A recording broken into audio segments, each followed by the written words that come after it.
the current bill as anything other than a partisan Republican spending bill that continues to gut the health care of the American people. It's at levels that you guys have already agreed to. A number of Democrats voted for this extension back in March. What Republicans call the big, beautiful bill, that you want to add money back for things like NPR. And that's at the cost of funding the troops, funding air traffic controllers, funding SNAP benefits. So Hakeem Jeffries should stop calling me names. He should stop trying to fight my boss, President Trump, and he should go back to doing what he was elected to do. Fox News host destroys Hakeem Jeffries after shutdown backfires on Democrats. Fox News host crushed Hakeem Jeffries in front of millions, leaving him drowning in silence and shame on live TV. He thought he could charm his way out of the shutdown disaster, but what unfolded was a full public collapse that shattered the Democrats' illusion of control. Every excuse he made only exposed the party's hypocrisy and turned the interview into a brutal showcase of humiliation. And the Republican Party passed a piece of legislation that the American people wanted. But because it wasn't what the Democrats wanted, they feel justified to shut down the entire federal government. For weeks, Democrats blamed Republicans for the shutdown, calling it reckless and cruel.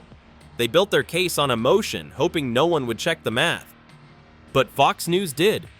Hakeem Jeffries stepped into that studio thinking he could repeat the same talking points that worked on friendly networks, but it was the wrong battlefield. Well, House and Senate Democrats have taken a principled position in defense of the American people to protect their health care. We're dealing with a cost of living crisis in this country right now, and we're dealing with a health care crisis. The continuing resolution that Democrats are voting against, it's been repeatedly voted against in the Senate. We're now, I think, 8 votes into this. So the New York Times describes the bill this way. They say Democrats have misused budget jargon to assail the Republican budget proposal as dirty, but the bill is considered clean. He tried the usual script. Republicans gutted veterans' health care. They cut housing and women's programs. Lies. Every one of them. The host didn't blink. She hit him with the receipts. The bill didn't cut a cent. It kept funding levels exactly where Democrats themselves voted to keep them back in March. The so-called Republican cruelty was nothing but recycled drama, and Jeffries got caught performing it live. You could see it. His confidence shattered, his tone cracked, and that fake calm disappeared. He wasn't defending the truth, he was choking on it. The longer he talked, the smaller he looked. Now, Democrats say you want to undo part of what Republicans call the big, beautiful bill, that you want to add money back for things like NPR, and that's at the cost of funding the troops, funding air traffic controllers, funding SNAP benefits.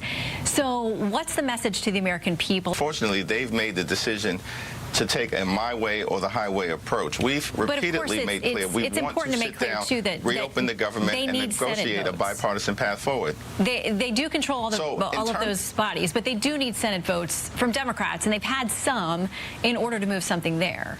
The illusion cracked when the facts hit the screen. Jeffries tried to dodge, shifting from spending cuts to healthcare talking points, but the host didn't let him breathe. Every pivot exposed how fake his argument was. He called the bill heartless, claiming it stripped funding from veterans and families, but the numbers showed no cuts, just the same spending Democrats approved earlier. Shannon Bream looked him dead in the eye and called out the lie before he could finish the sentence. The interview instantly turned into a takedown. Every spin backfired, every word cut his own credibility. Jeffries wasn't just losing an argument, he was losing his image in real time. If Republicans continue to refuse to extend the Affordable Care Act tax credits, then tens of millions of people are about to experience dramatically increased premiums, co-pays, and deductibles that will result in health insurance costs doubling or tripling or quadrupling. People are going to face thousands of dollars of additional costs. Cornered on spending, Jeffries tried to hide behind the Affordable Care Act. He claimed Republicans were threatening health coverage and raising costs for working families. The host exposed the trick. The subsidies he defended weren't even expiring until year-end, and the bill he opposed didn't touch them. We all know it's the Democrats obstructing, and not even in a good faith way. They are demanding things like more free taxpayer-funded transgender surgeries, more free taxpayer health care for illegal aliens, things that they know Donald Trump is not going to agree to. This is just a charade, a spectacle. They're a bunch of ivory tower, corrupt, self-serving politicians who believe their interests supersede the interests of the American people. The truth was worse for him. Democrats were holding up government funding to protect temporary Obamacare subsidies that already cost taxpayers hundreds of billions. Those subsidies even covered people far above the middle class, and through relaxed Biden rules, millions of non-citizens now qualified too. It wasn't about compassion, it was about clinging to power through payoffs disguised as health care. Now, my friends on the other side of the aisle, they seem to believe that healthcare is an extraneous issue. We don't believe it's an extraneous issue. It's a central issue. This is the wealthiest country in the history of the world, and people throughout this country should be able to afford to go see a doctor when they need one for themselves, their family, their children. Every day this shutdown drags on, taxpayers lose billions while D.C. burns through borrowed money to protect programs that don't even serve them. While Jeffries reads talking points, real Americans are watching their bills pile up and wondering why Congress still collects a paycheck when the country doesn't. Listen, as part of this CR, that's not the conversation to have. That issue comes up later in the year.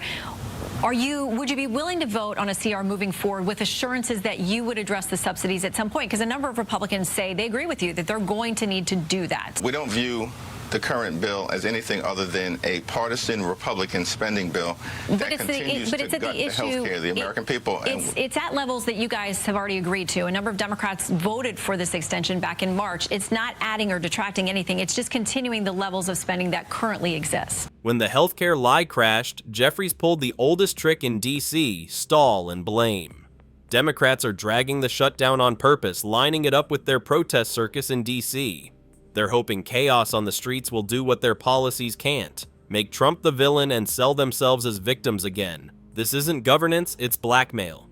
The shutdown isn't about veterans or families, it's about power, headlines, and control. They're holding the government hostage to keep their spending spree alive. Meanwhile, Trump moved first, rerouting funds to pay the troops and kill their panic narrative. The Democrats wanted pain, they got exposed instead.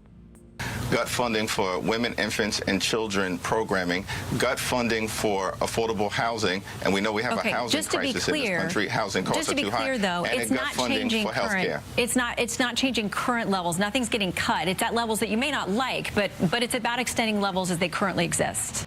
The Democrats' act finally cracked. All that talk about compassion, fairness, and protecting Americans got exposed as a cover for greed and control. They weaponized fear to justify chaos, and Fox ripped the curtain right off. Right, we agree that current spending levels are unacceptable, and it also incorporates massive cuts that have occurred over the last several months. The shutdown wasn't an accident, it was leverage. They held the country hostage to protect bloated subsidies, reckless spending, and the illusion that they still run the show. Jeffries walked in to sell that story and ended up proving every criticism true.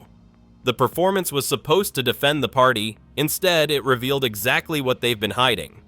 After watching that meltdown, one thing became impossible to ignore. Democrats stopped fighting for Americans a long time ago. They care more about funding programs for non-citizens than fixing the chaos hitting their own voters. They cry compassion while draining taxpayers dry. So here's what an analysis over at the Federalist says. Now, this is based on data from the Kaiser Family Foundation, which tracks all this healthcare stuff. They say if the enhanced subsidies go away, the federal government would still pay for the vast majority of premium costs. The federal government would fund, quote, only 78% of the premiums as opposed to 88% of the total premium under the enhanced subsidies. So that means taxpayers will still be footing nearly 80% of the cost of the premiums.